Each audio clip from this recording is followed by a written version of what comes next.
Times, खबरों की रफ्तार। ये लोग बहाने बनाना नहीं छोड़ेंगे। हर हार के बाद आपको एक ईमानदार मंथन करने की जरूरत है। भाई कौन नहीं गुजरा हार से, हम लोग गुजरे हैं ना। मेरे नेता मेरे पिता 2009 की हार के बाद देखिए किस तरीके से 2014 में उन्होंने अपने आप को खड़ा करने का काम किया। 2021 में मुझसे मेरी पूरी पार्टी छीन ली गई, पर आज 2024 और 2025 में हम लोगों ने पुनः अपने आप को स्थापित करने का काम किया। क्यों? क्योंकि हम लोगों ने ईमानदार मंथन किया। 2020 के मेरे इंटरव्यूज निकाल के देखिए, मैंने कभी किसी दूसरे पे ठीकरा नहीं फोड़ा कि भाई मेरी पार्टी का प्रदर्शन अच्छा क्यों नहीं रहा।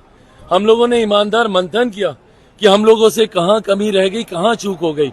इतने अहंकार में डूबी हुई ये पार्टियां हैं, कांग्रेस हो राजद हो, कि ये सिर्फ ठीकरा फोड़ने पे। आप मुझे बता दीजिए, आज इतने दिन होने को आए, रिजल्ट आए को 14 तारीख को आया था ना रिजल्ट, आज क्या 21 तारीख है, 20 तारीख है, हफ्ता होने को आ गया, 7 दिन होने को आ गया। इन लोगों ने अभी तक मंथन तक करना जरूरी नहीं समझा। एक बैठक की बस नेता चुन लिया अपने आप को, और अभी तक आप इस बात पे ही ठीकरा फोड़ने में लगे हैं। कभी एसआईआर खराब, तो कभी इसका वोट चोरी हो गया, तो कभी इसने वोट काट लिया, तो कभी यहाँ धांधली हो गई, वहां। मतलब आप दूध के धुले हैं, बाकी सब गलत है। 3 बार से सत्ता में नरेंद्र मोदी जी जीत के आ रहे हैं, वो गलत है। पर 2 बार यूपीए जीत के आ जाती है, वो ठीक था। जहां पे आप जीत जाते हैं झारखंड जैसे राज्यों में, तो वो गलत हो जाता है। बट महाराष्ट्र हम लोग जीत जाते हैं तो वो गलत हो जाता है। झारखंड आप जीत जाते हैं तो वो सही हो जाता है। ये लोग सिर्फ बहाना बनाने का काम। अभी तो चुनाव प्रचार चल रहा था, तब से बहाना बना रहे हैं, वोट चोरी वोट चोरी वोट चोरी। और ये लोग बहाना बनाते रहेंगे तो उम्र भर लालू जी की अगली पीढ़ी तो क्या, इनके बाद की जितनी पीढ़ियां, कभी ये लोग सत्ता में नहीं आएंगे अगर ये लोग बहाना बनाना नहीं। इन्होंने अपने आप को देखा किस तरीके से इनके कार्यकर्ता सड़क पर हुड़दंग करते थे। इनकी सभाओं में आप चले जाइए, किस तरीके से वहां पे महिलाओं के साथ बदतमीजी की जाती थी। इन लोगों के कार्यक्रम में आप देख लीजिए, इन लोगों की प्रवक्ता देख लीजिए, किस तरीके से एग्रेसिव होकर बातों को रखते थे। भाई आप विनम्रता सौम्यता के साथ आप रखिए ना बातों को। और आज की भी तारीख में आपके पास मंच है, आप विपक्ष हैं, विपक्ष के तौर पर आप आइए, रखिए बातों को। बोलिए कि भैया मंत्रिमंडल में ये नहीं हुआ, यहाँ पे ये नहीं हुआ, कल को सरकार बनेगी, आपने ये ठीक नहीं किया, वो ठीक नहीं किया। पर सिर्फ बहाना बहाना बहाना करते रहना। क्या हो गया भैया, इतने सालों तक आप ईवीएम रोते रहे, आज क्यों नहीं आप रो रहे हैं ईवीएम को? आज सारी ईवीएम ठीक हो गई। जब मैं वोट डालने गया था, मुझे तो ईवीएम को देख के खुशी हो गई कि कम से कम इन्हें तो कोई दोष नहीं दे रहा आज। बट यहाँ पे अब ये एसआईआर का एक नया मुद्दा बना लिया। अभी देखिएगा 8-10 साल हारेंगे एसआईआर के मुद्दे पर, फिर एक नया मुद्दा ढूंढ लेंगे। कांग्रेस और राजद का पतन इनके अहंकार ने किया है, इनकी एग्रेसिवनेस ने किया है, इनके बहाने बहाने की सोच ने किया है। अगर ईमानदार से एक बार बैठ लें कि जनता ने क्यों नहीं इनका साथ दिया, इनको पता चलेगा क्या क्या कारण है। और जनता ने आज से इनका साथ नहीं, 2005 से इनका साथ छोड़ा हुआ है। ये लोग समझ ही नहीं पा रहे हैं। इन लोगों को लग रहा है कि 2015-2020 अपने बूते पे जीते हैं। निकाल लीजिए। मैं तो चाहूंगा कि सारे सेफोलॉजिस्ट बैठ जाएं इसके ऊपर, करें इसके ऊपर मंथन, और करके आंकड़ों के साथ इन लोगों को बताएं, क्योंकि ये लोग तो करेंगे नहीं। बताएं इन लोगों को कि भैया 15 से, आप 2005 से चुनाव हारे हुए हैं, 10 का प्रदर्शन तो सबके सामने है ही, क्या रहा था राजद कांग्रेस का।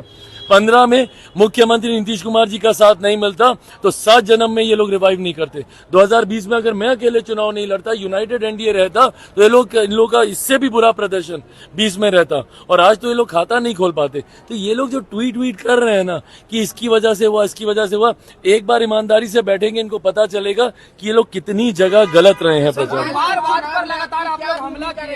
प्रधानमंत्री नरेंद्र मोदी और नीतीश कुमार लगातार परिवारवाद पर हमला करते हैं, लेकिन कल आशीर्वाद देते नजर आए सर उपेंद्र कुशवाहा के पुत्र का, जो कि न वो एमएलसी है न एमएलए है। तो परिवारवाद को तो आप लोग ही बढ़ावा दे रहे हैं। देखिए, परिवारवाद पे तो मैं तो कुछ बोल ही नहीं सकता हूँ, मैंने तो कुछ इसके ऊपर कहने का।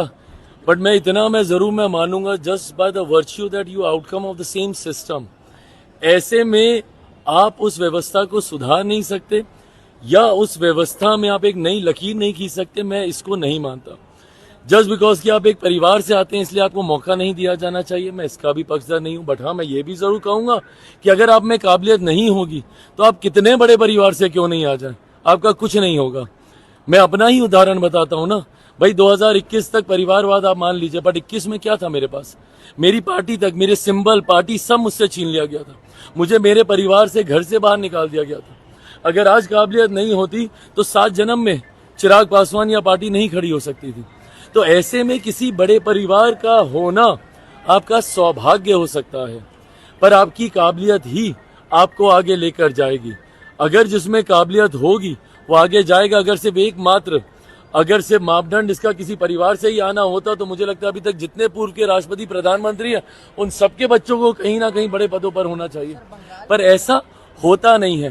काबिलियत होगी आप आगे बढ़ेंगे, नहीं होगी तो कोई आपको आगे नहीं बढ़ा पाएगा। बंगाल में चुनाव में सर पापा से पूछिए। अब इसके बाद बंगाल की बारी है।